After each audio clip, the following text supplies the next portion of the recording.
Bonjour YouTube et bienvenue dans une nouvelle vidéo. Aujourd'hui c'est un nouveau tutoriel que je vous propose. En fait, il y a 2 jours, j'ai commencé à travailler sur Illustrator pour apprendre tout simplement à m'en servir pour un jour, si j'y arrive, sortir des patrons de couture. Et c'est surtout un patron que j'ai en tête, un patron de sac. Je vous mets l'image ici. Donc ça, c'est l'objectif. Mais il y a 2 jours, j'ai juste commencé à prendre en main Illustrator, à comprendre comment ça marchait, les tracés de lignes, tout le fonctionnement, les petites fonctionnalités. Donc c'est vraiment le tout début. On n'est pas encore à l'élaboration d'un patron complet sur le logiciel. Mais en tout cas, à force de tests, de regarder des tutos sur YouTube, etc., j'ai réussi à imprimer un patron. Alors en fait, j'avais cousu des petits étuis à lunettes il y a quelques temps et j'avais du coup fait un patron sur un papier. Enfin, c'était vraiment... J'avais pris mes lunettes, j'avais fait un rectangle et j'avais fait un arrondi au-dessus. Et je me suis dit, bah, pour tester comment le logiciel fonctionne, pour essayer d'imprimer aux bonnes dimensions, etc., je vais repartir de ce patron-là. C'est assez simple et ça m'a permis de voir comment tracer des lignes, tracer des courbes, etc. Donc c'était un bon exercice. Et en fait, je vous ai partagé sur Instagram l'avancée de mon apprentissage et je vous ai montré ce patron d'étui à lunettes. Et vous étiez nombreuses à me demander de le sortir. Donc du coup, bah, autant qu'il vous soit utile à vous aussi. Et du coup, je me suis dit que ce serait bien d'accompagner le patron d'un tuto vidéo. Je pense que je vais, en tout cas si je fais des patrons, mais d'une manière générale, je pense que je vais me diriger vers ça à chaque fois. Un tuto vidéo, parce que moi, c'est ça qui m'aide beaucoup. Et à force de discussion, je constate aussi que c'est ce qui plaît le plus. En fait, c'est vrai que dans les livrets d'explications, on essaye d'être les plus complets possibles. Mais de voir en vidéo les gestes qui sont faits, etc., c'est quand même beaucoup plus parlant. Donc voilà, bref, trêve de blabla. Donc ce qu'on va faire aujourd'hui, c'est un petit étui à lunettes. C'est vraiment un projet pour débutants, ultra simple, mais utile. Donc on a la petite pochette, le bouton pression et voilà, on met ses lunettes dedans comme ça. Tac. Et on peut refermer de cette manière-là. Chouk. Hop. Alors hier, on m'a posé la question, on m'a demandé si la pression n'abîmait pas les verres. Alors le bouton pression, c'est dur de vous montrer, mais en gros, moi, ça tombe vraiment les grisouilles.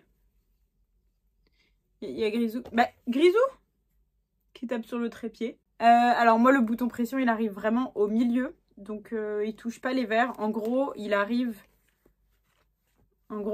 là, le bouton pression. Donc ça touche pas du tout les verres. Donc voilà, après si la forme de vos lunettes est différente, n'abîmez pas bien sûr vos lunettes avec un étui fait main. C'est pas du tout l'objectif. Donc quand vous prenez le patron, vous allez avoir un PDF avec le patron à imprimer. Donc celui-ci. Ça tient sur une feuille A4. Et vous aurez aussi un livret donc, qui vous renvoie notamment vers cette vidéo et qui vous donne tout le matériel nécessaire. Je remets la liste du matériel nécessaire dans la description. Et puis voilà, c'est parti! J'allais commencer le tuto, mais Grisou voulait être à la caméra.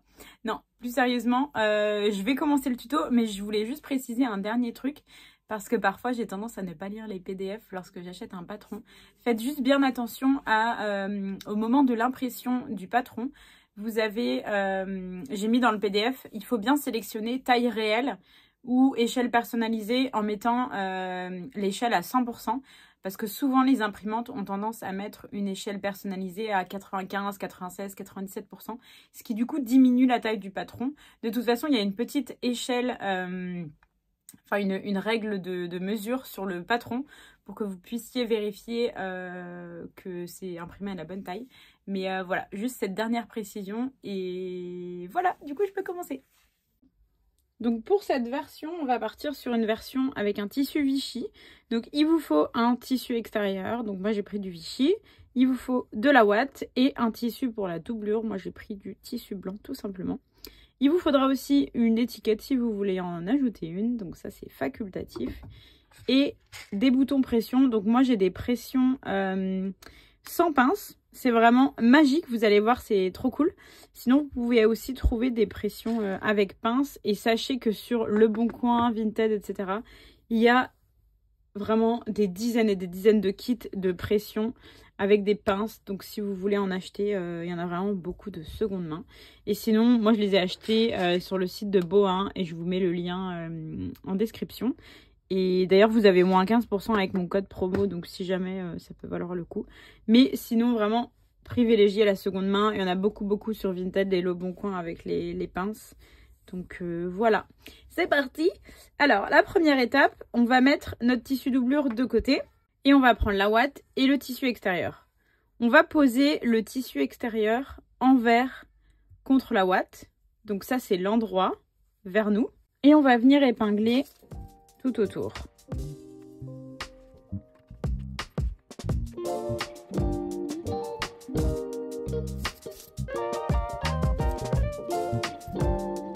Et en fait, on va venir faire une couture tout autour à 0,5 cm. C'est juste une couture de maintien pour que la ouate ne se décroche pas du tissu principal.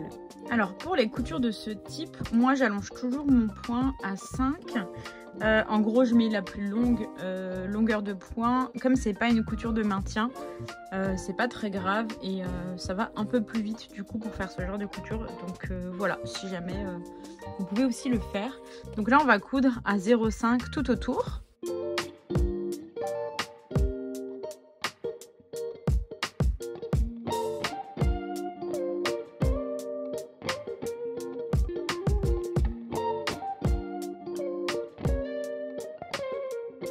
Voilà ce que ça donne. On a une couture tout autour. Donc c'est une couture qui maintient juste vraiment la ouate avec le tissu extérieur. Et c'est une couture qui ne se verra pas puisqu'elle sera prise dans la marge de couture de 1 cm. Alors la prochaine étape, c'est celle de l'étiquette si vous en voulez une. Donc on va placer notre étiquette du côté de l'arrondi. Et alors la première étape, ça va être de venir marquer le milieu. Donc en fait, on va prendre notre ouvrage, on va le plier du côté arrondi. Et on va se faire des petites marques ici. Au milieu, voilà. Donc on sait que notre milieu, moi là c'est au milieu d'un carré rose, donc je sais que mon milieu est là. Et ensuite on va venir mesurer 4 cm à partir du bord, donc juste ici, et on va faire une marque dans l'autre sens. Et en fait ça va nous former une croix. Et en gros c'est là où il y a la croix que on va mettre notre étiquette. Donc on va la coudre de cette manière-là. Et donc on va la coudre dans ce sens-là parce que le rabat va venir se poser comme ça. Donc il faut que notre étiquette soit visible de cette manière-là. On épingle et on va venir coudre sur les côtés.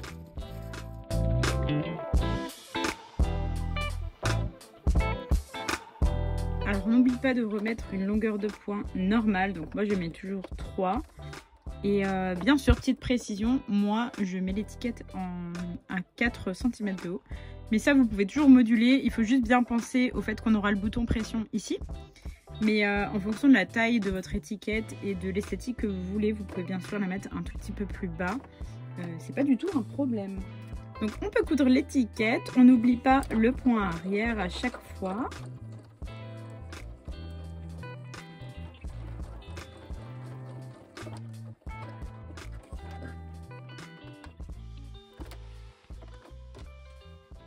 Voilà, donc notre étiquette est cousue. Je vais juste aller passer un coup de fer à repasser pour enlever tout de suite les marques. Et on passe à la suite. Donc après avoir cousu notre étiquette, on a donc notre petit morceau de tissu extérieur avec la ouate et l'étiquette. On va le poser contre notre bureau côté ouate. Et on va prendre notre tissu doublure qu'on va poser sur notre ouvrage d'avant. Et donc on pose endroit contre endroit. Donc là, ça se voit pas avec la doublure qui est blanche. Mais si vous avez un tissu à motif, vous posez endroit contre endroit. Et on va coudre tout autour. On va mettre des épingles pour maintenir le tout.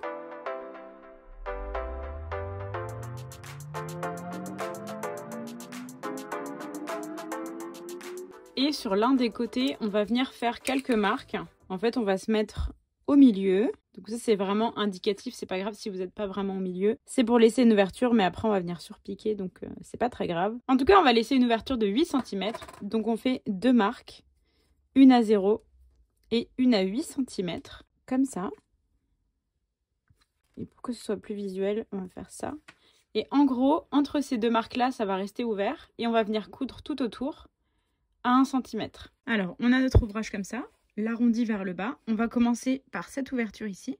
Donc, on commence la couture, on est à 1 cm du bord. On avance, on fait le point arrière et on fait tout le tour jusqu'ici.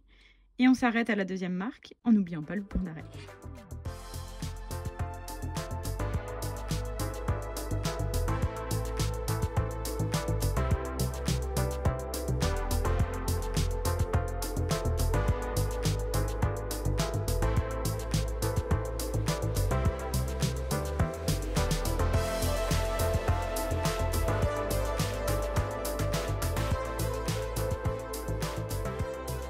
Donc voilà ce que ça donne. On a cousu tout autour à 1 cm en laissant une ouverture juste ici. Et c'est par là qu'on va retourner juste après. On va venir dégarnir nos angles. Pour avoir de beaux angles, il faut enlever la matière qu'il y a en trop dans les coins. Donc on va venir couper en biais de cette manière-là. On le fait à 1 ou 2 mm de la couture. Il ne faut pas le faire trop près. On recoupe sur le côté. Et on fait dans les 4 coins. Hop. Et en fait, ça va enlever de la matière et ça va nous permettre d'avoir de jolis angles bien dessinés.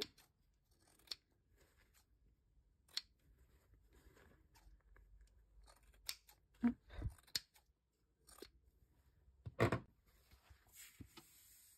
Une fois qu'on a fait ça, on enlève aussi un petit peu de matière au niveau de l'arrondi. Donc on réduit juste la marge de couture de quelques millimètres. Et après ça, ça va être le moment de la révélation, enfin un petit bout de révélation, puisque on va venir retourner notre ouvrage. Donc on prend l'ouverture et on fait tout sortir.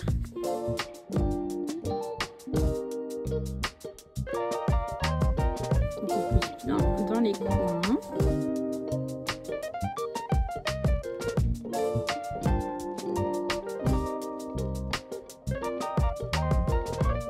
Vous pouvez vous aider d'un petit outil, alors de préférence une aiguille à tricoter ou quelque chose de pas trop pointu. Poussez vos angles.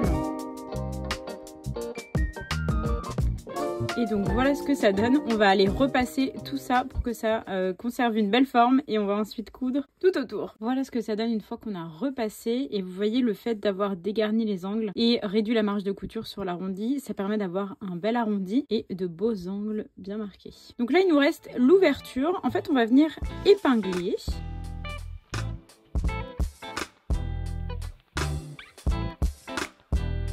Et pour fermer l'ouverture, on va venir faire une couture à 0,5 cm. Mais on va continuer la couture tout autour pour faire une surpiqûre sur vraiment tout le tour.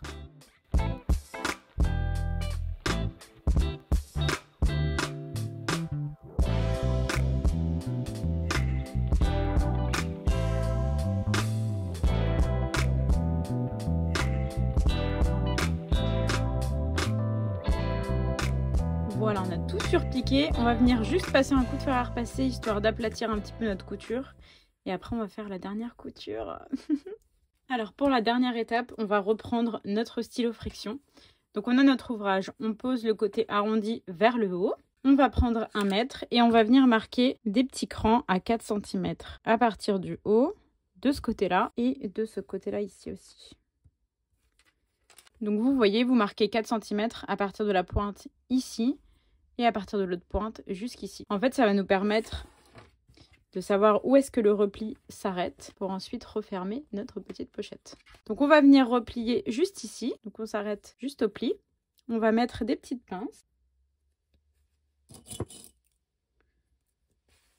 Et alors là, ça va être un petit peu technique parce qu'en fait, on va venir coudre à 0,5 cm du bord et on va essayer de prendre les deux coutures en même temps. Donc, celle-ci et celle-ci, comme ça fera une couture invisible puisque ça va rentrer dans les points de la couture précédente. Donc on fixe comme ça et je vais vous montrer comment faire petit à petit. Alors première chose, en fait on va venir coudre à partir d'ici et comme c'est assez épais, le pied risque d'être un petit peu en biais. Je vais vous montrer. Donc quand je pose le pied, Vous voyez, il est complètement penché. Ça, c'est beaucoup plus haut que le dos. Et il va avoir du mal à avancer sur l'épaisseur. Donc pour ça, il y a deux choses. Soit vous avez la possibilité d'avoir ou d'acheter un petit outil qui s'appelle une belle-mère. Ça vous permet de relever le pied. C'est un petit outil en plastique. Je vais vous mettre une photo sur le côté. Comme ça, vous verrez ce que c'est. Et ça remet le pied à niveau et du coup, ça permet de coudre tout droit. Il y a aussi certains pieds de machine à coudre qui proposent une fonctionnalité avec un petit cran qui permet de relever le pied. Sinon, vous avez aussi l'astuce de prendre un bout de tissu assez épais. Donc moi, je prends un bout de tissu. Ça, c'était un morceau de sangle de banane qui était trop long. Donc j'en ai coupé un bout. Donc je vais le plier en trois. Ça peut aussi marcher avec un morceau de jean ou quelque chose d'épais. Et en fait, je vais venir le mettre derrière. Donc je relève le pied. Je mets mon morceau de tissu derrière l'aiguille. Et en fait, ça va venir remettre mon pied à niveau. Donc il est tout plat. Et ça va lui permettre d'avancer tout seul pour cette petite couture. Voilà, donc ça, c'était la première info que je voulais vous donner pour cette étape. Et ensuite, en gros, on va venir placer son ouvrage. On va bien vérifier que l'aiguille tombe au niveau de la couture du haut. Et en fait, on va enlever nos pinces et on va regarder petit à petit. On va avancer et on va faire en sorte que nos coutures correspondent. Vous voyez, la couture du haut, elle colle vraiment bien avec celle du bas. Et comme on prend comme guide la couture du haut, et ben, on va coudre dans les deux coutures et ça fera en sorte que notre troisième couture soit vraiment invisible. Donc on commence à coudre, on fait un point arrière et puis on coud tout le long en vérifiant bien petit à petit en plaçant nos deux coutures.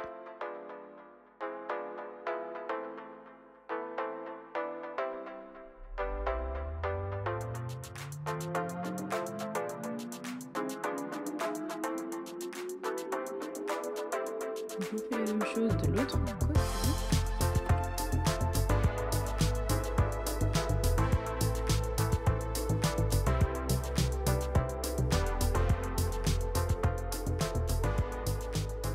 Et vous voyez, en fait, la couture est venue... Bon, là, j'ai un petit peu mal terminé. Mais la couture est venue se remettre dans la première, des deux côtés. Donc, voilà, comme ça, c'est vraiment satisfaisant. Et du coup, c'est invisible. J'ai oublié des petits fils. Hop. On va passer à la dernière étape qui est le bouton pression.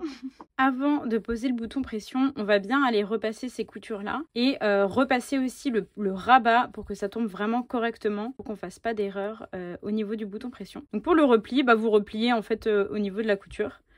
Vous prenez ça et vous repliez à fond et voilà, et ça va tomber comme ça. Voilà, une fois repassé, donc on a déjà la forme qui est pré-pliée. C'est trop mignon, j'adore. Alors, pour poser les boutons pression, donc là, je vais vous montrer encore une fois, ce sont des boutons pression sans pince, en fait, qui vont venir se clipser ensemble. Je vais vous montrer tout ça, mais du coup, la pose diffère de boutons pression avec des pinces, puisque il n'y a pas de pince à utiliser. Mais je vais vous montrer l'utilisation de ceux-là. Et si vous avez avec une pince, bah, de toute façon, en général, si vous avez chez vous, vous savez comment faire. Donc voilà, je vous montre moi avec le matériel que j'ai. Donc on va venir déterminer le milieu de ce morceau-là. Donc on va replier encore une fois. Et on va faire un point au stylo friction, comme d'habitude, entre la couture et l'étiquette. Donc vraiment au milieu. Hop. Voilà, juste ici. Et on va prendre nos boutons pression. Donc il nous faut 4 morceaux. Donc 2 morceaux à plat comme ça, avec le petit picot là. Un morceau qui est arrondi comme ça. Donc ça c'est le dessus et là le dessous. Et un autre morceau qui est comme ça et qui est comme ça de ce côté-là. Et donc celui-ci, il va avec l'un des morceaux plats. Et l'autre pareil, donc ça fait 2 du haut. Pour le morceau du haut, on va prendre le morceau plat avec le morceau qui est arrondi comme ça. On les met de côté. Là où on a fait le point, en fait, on va venir faire un petit trou. Donc moi, je prends un découvite. Ça dépend de votre tissu s'il est vraiment épais. Et en fait, vous allez venir faire un trou comme ça. Et bouger un petit peu pour en fait écarter un peu le tissage quoi, pour faire un trou. Donc on coupe pas, mais en fait on joue un peu avec le petit outil. Alors des fois il y a un petit poinçon, moi j'en ai pas eu avec cette boîte, donc j'utilise mon découvite, mais il faut bien faire attention à pas découdre et faire un trou. Donc vous voyez, ça permet de faire un petit trou comme ça et c'est ce qui va nous permettre de faire passer ce petit morceau là. Donc on le fait des deux côtés. Donc on va mettre le côté plat comme ça. Donc on va passer le petit bidule dans le trou. On fait passer des deux côtés. Donc là, il faut un petit peu jouer. Il faut que ça passe. Les ongles sont utiles pour ce genre de truc. Et vous voyez, il faut que le petit truc sorte. Il ne faut pas qu'il y ait de fil qui dérange. Donc on va bien tout enlever. Hop. Et il faut bien enfoncer le tissu sur les côtés. En fait, il faut bien que le petit morceau ressorte complètement. Voilà, là c'est bon. On va prendre l'autre morceau dans ce sens-là. Donc on a ce côté-là et ce côté-là. On va le mettre comme ça sur le picot. Et on va venir appuyer. Et voilà. Et ça se clipse. Tout simplement. Et voilà, c'est accroché. Voilà, c'est vraiment magique. Et du coup, pour faire l'autre côté, donc on va mettre notre pochette à plat. Et pour faire la marque de l'autre côté, on va prendre le bouton pression qu'on vient de mettre. Donc on va faire un point là où ça doit arriver. Et on va refaire la même opération. On fait un petit trou, on écarte.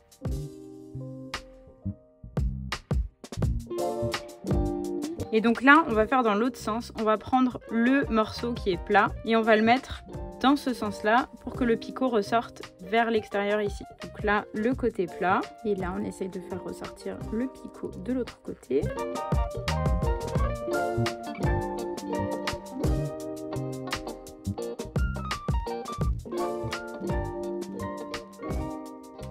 Et donc pareil, on enfonce bien le tissu pour que le petit picot soit libre. C'est ce qui permet de clipser.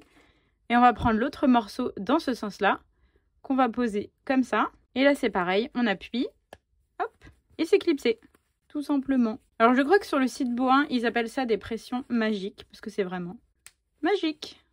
Voilà. Et voilà, c'est fini. Vous pouvez être fiers de vous. Vous pouvez prendre vos lunettes et les mettre dans votre petite pochette. Je suis trop contente de vous avoir montré ce tuto. Donc ça, c'était la première. Elles vont très très bien ensemble. Voilà mes deux petites pochettes.